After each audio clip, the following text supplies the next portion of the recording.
Bitcoin fails at $100,000. Hello Boxer, two-pot monies, MPC. The Satrix 40 ETF is 24 years old. Position your portfolio for 2025, Trump and tariffs. This is JSE Direct, episode 612 for 28 November, recorded Wednesday midday. My name is Simon Brown. This podcast is brought to you by Just One Lap.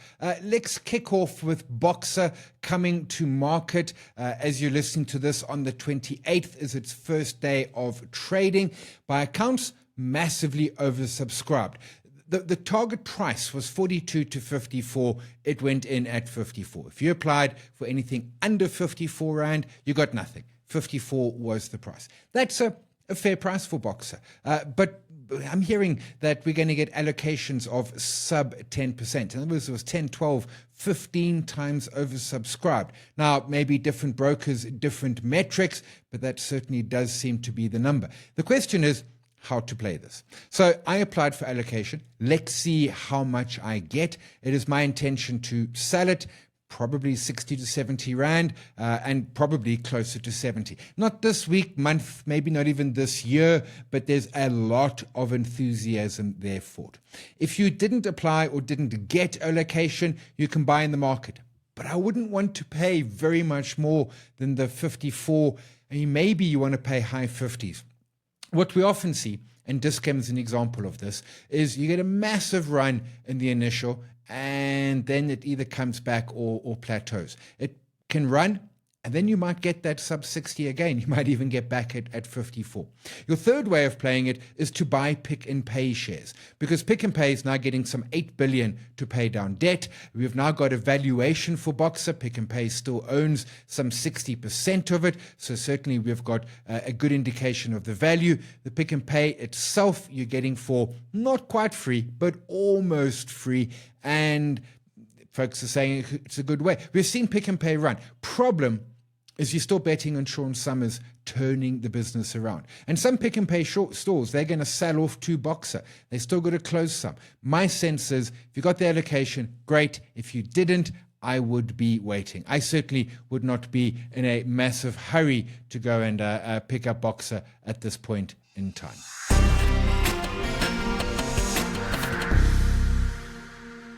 We have our final power hour for the year. Date has shifted to 11 December. That is a Wednesday evening at 5:30. It's presented by me, as is always the case with the final one.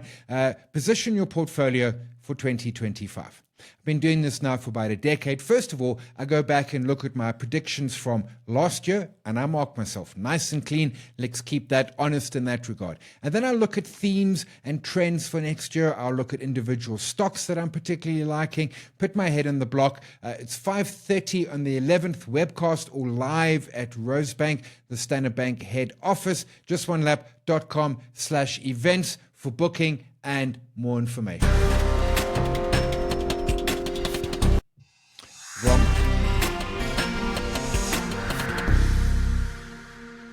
Wrong audio there. So where's the two-pot money going? Well, we're getting some evidence. Keith McLachlan did a power hour for us last week. You find it justonelap.com/power hour, where he talked through opportunities that he thinks. He touched on 7 individual stocks: Transaction Capital, Southern Sun, Kira, Advotech Stadio, Afrimat, and Netcare as potential beneficiaries of it. We've also now seen, for example, saw the Mr. Price update, which was 0.4% like-for-like growth, which if you bring for the period ending September, if you then bring inflation into it, volume's going backwards. But the period post-September, much better. Pepkor, same story. We're starting to see that two-pot money being spent. The problem is quite simple, is how much higher can these easy stocks go? And I'm thinking, Mr. Price, I bought it back in January, about $160. It's now just under 300. They have run hard on anticipation of this two-pot money and inflation coming down and interest rates coming down, etc., etc. This is not a surprise to anyone in the market that it's happened. So Keith has some great ideas. As I said, we've got some insights as to early indications of where that spending is happening. But go have a look at Keith's video. I think there's some great ideas there about where you can potentially grab some two-pot money for yourself without having to actually go and grab any two-pot money. So today, as I'm recording this on 27 November, South Africa's first ETF, Satrix 40, is 24 years old. It launched 27 November, the year 2000. The IPO was like 4.5 billion, if I recall correctly. But what really stands out is return. So it listed that first day, 7.74 Rand. I was in the IPO and bought some. So you're almost 10x up. The current price is around 77 Rand. You've got 24.50 Rand in dividends over that period as well. Your annualized return, 11.3%. Inflation average for the period, 5%. So you've got 6% plus real return. By comparison, S&P 500, just under 8% annualized over the same period. I know, you got Rand weakness of dollars versus Rands, but you get it. But there's what the Satrix 40 did, aside from giving me a real return of around some 6%, which is real, absolutely. It brought in passive investing. And that then did two things. It unlocked the concept of passive investing to South Africans, and it introduced cheap fees. It suddenly made us realize that, hang on, I can get 11.3% over 24 years with all of the troubles and issues in our country, and currently the TER is 0.1. It used to be 0.4.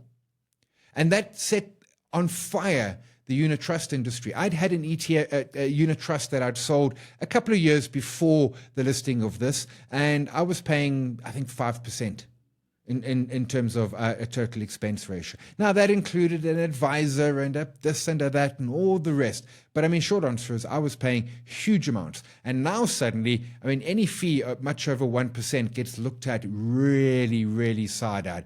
And I think that's important. I think that perhaps it introduced the concept for us, which is absolutely cool. What it also then did was it introduced passive and it introduced cheap.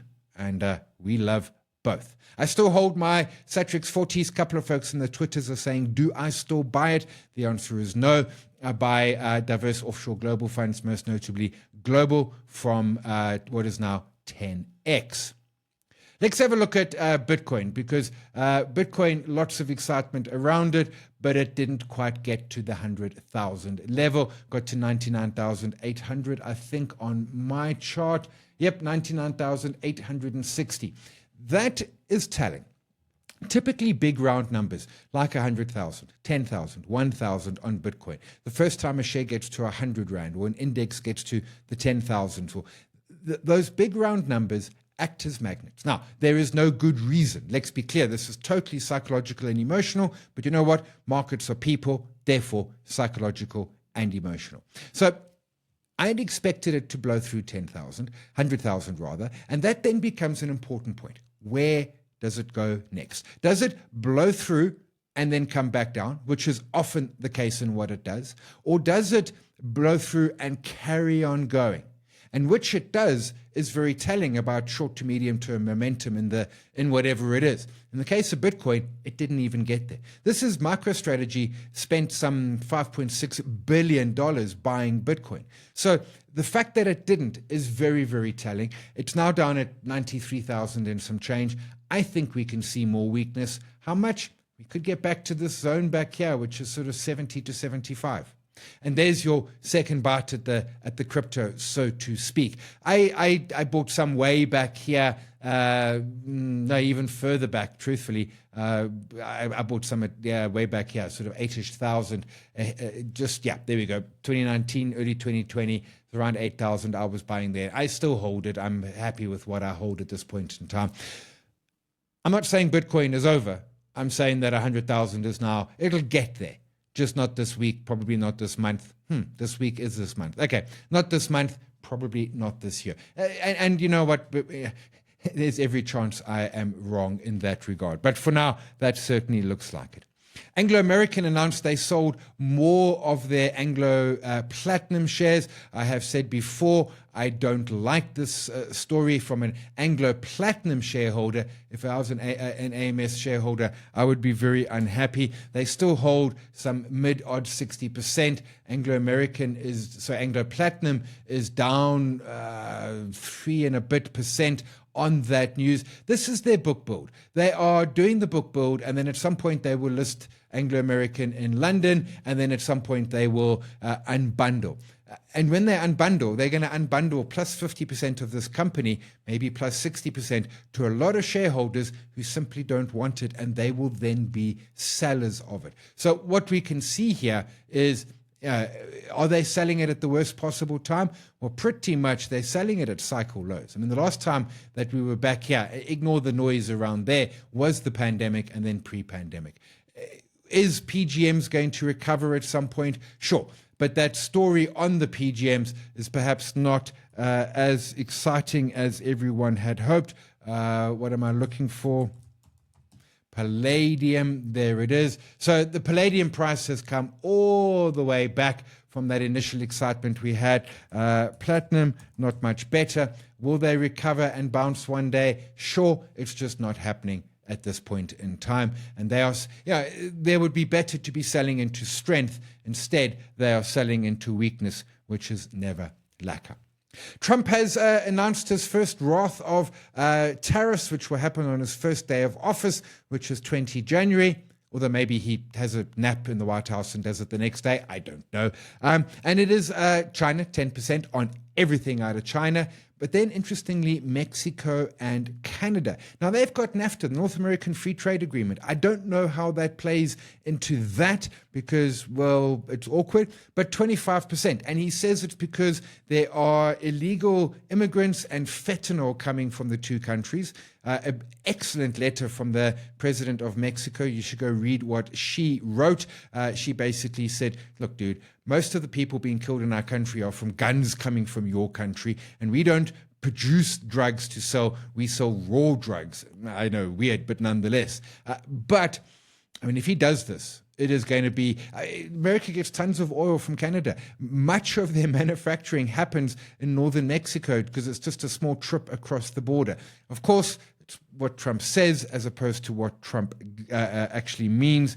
We'll see about that in time. Let's look at some Rand and gold, and let's start with the DXY. I'm watching quite closely because I have sold an apartment that now I'm looking to take the money offshore. So the DXY is up, which is the dollar index. It is up in that resistance zone. And in fact, it went back to levels last seen in November 22.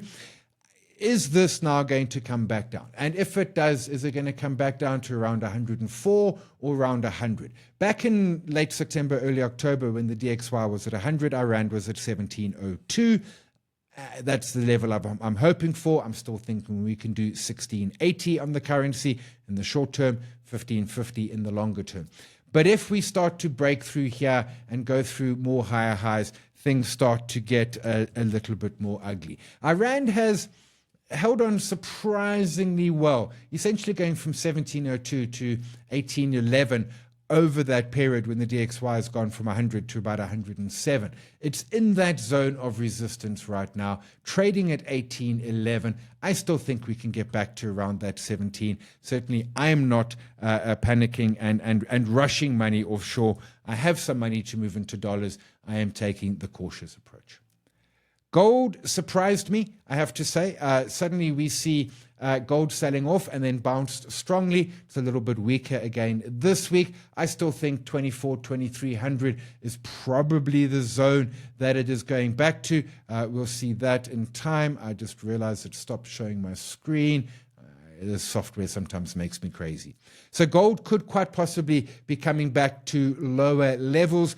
I said before, the long-term thesis for gold remains. No surprises around that. Certainly, I'm not panicking that we're seeing gold under a bit of pressure. If anything, it gives us some opportunity. What else we got on my list? Coffee. Oh, if you are a coffee drinker, be sad. Be very, very sad. But this also actually plays into, I was going to say Netflix. It plays into Nestle. Coffee prices. And this is coffee prices are because of droughts and like that is happening in Brazil. Let's zoom this out to a 20-year chart. Coffee is at highest levels in 20 years. Deeply cyclical, will come back. The thing with soft commodities is that other producers, think Africa, think other parts of the world, look at this price of 311 where it was 140 at the end of last year, and they just start to produce more. And then Brazil comes back online, and then you've got the overwhelming, and the price comes down. We can see that previous massive run in 2011. We can see smaller runs as well. This run here into 22 was more around supply chains and the like. But it is, if you're a coffee drinker, not much fun at all. Cocoa is an example, which is why Nestle is really being hurt, in that cocoa has come back. It runs, and cocoa is a fascinating chart because it is significantly less volatile because of that supply-demand equation. It did then break. Does it get back? Well, the key support at this point in time is around there. Folks have been asking me, are there ETFs on them? Yes, the coffee one is CAFE or CAFF or JO. I prefer the JO. There are also ETFs on the cocoa. I can't remember what they are, but if you go search them, you will certainly find them. It is a great time to be a coffee or cocoa grower, not so great to be a coffee or cocoa eater. Supergroup. So Supergroup owns SG Fleet in Australia, about 53%. It is listed in Australia. They got an offer for SG Fleet to buy the entire stock of SG Fleet. It jumped quite strongly yesterday on the news of it, and the offer was 350 Australian dollars. The stock had been trading at around about 274 in Australia before that offer came. The thing is that at $350, that is basically the market cap of Supergroup, and you get everything else for free. So, and I'm not saying rush out and buy Supergroup, or the Willem Odewager from Nitrogen on my Stockwatch show on Monday did go say buy Supergroup, and I know Chantal Marx also really likes it. The logic, what I'm trying to think here is that what we're seeing is the likes of Mr. Price, which I got in January at 160, it's now almost 300. Fishini, all of these stocks have run in anticipation of the two-part money coming, and now it is flowing. Last number was 35 billion. It is absolutely flowing, but we've kind of preempted that. So now I'm saying, well, okay, in a country where things are looking a little bit better, interest rates down, inflation down, maybe a bit of growth, maybe a better rand, etc., etc. What are those second tiers? The Invictus, the Roynet, the Hudeco. Those are, I think, an area I'm going to start looking hard at. And they'll be in my presentation on 11 December. We will certainly talk about those. But let's quickly end with the MPC, the grumpy band of men and women who gave us only 0.25%. I spoke last week, inflation was 2.8, which is below target, although I also pointed out then that core inflation is 3.9, and MPC gave us only 0.25%. So prime is now 11.25%, which is still eye-wateringly high. And I know everyone, myself included, is calling them a bunch of grumpy old people who don't know how to help South Africa, but inflation's not over. Trump's tariffs are inflationary. A blowout in the rand is inflationary. Core at 3.9 is not the end of the story. The 2.8% number we got for October was food, which is great, but also petrol, which is lacquer, but base effect coming in. So we didn't get what we had hoped for, and I don't think we're going to get it anytime soon. I think our governor is going to hold us to a very, very tight rein. JSE is a registered trademark of the JSE Limited. JSE Direct is an independent broadcast and is not endorsed or affiliated with, nor has it been authorized or otherwise approved by JSE Limited. The views expressed in this program are solely those of the presenter and do not necessarily reflect the views of JSE Limited. So two things, of course the disclaimer, but two things. Last week I had challenges left, right and center. The imaging was in the center of the screen. There was no music and everything. Apologies. I had been sick and it was just, it was pear-shaped. I get it. I'm sorry. But a couple of folks that said, could we rather use the YouTube captioning rather than I use Riverside and I do the captioning there? Let me know in the comments or drop me a mail or a tweet or something your preferred. My worry about the YouTube is, for example, JSC, they do JSC, the C, not the E. Roynet, there's no way that the software or that YouTube can know and spell Roynet. And maybe I'm wrong. Which do you prefer? Look, it would make my life a little bit easier, but let me know which you would prefer. And we'll leave that there for this week. We've got a couple more shows left. My last show for the year, probably 12 December, and then we'll be back in the new year with our prediction shows with Mark and Keith and, of course, myself. But until then, until next week, my name is Simon. Look after yourself. If you can, look after somebody else as well. And come join us on that Power Hour, 11 December.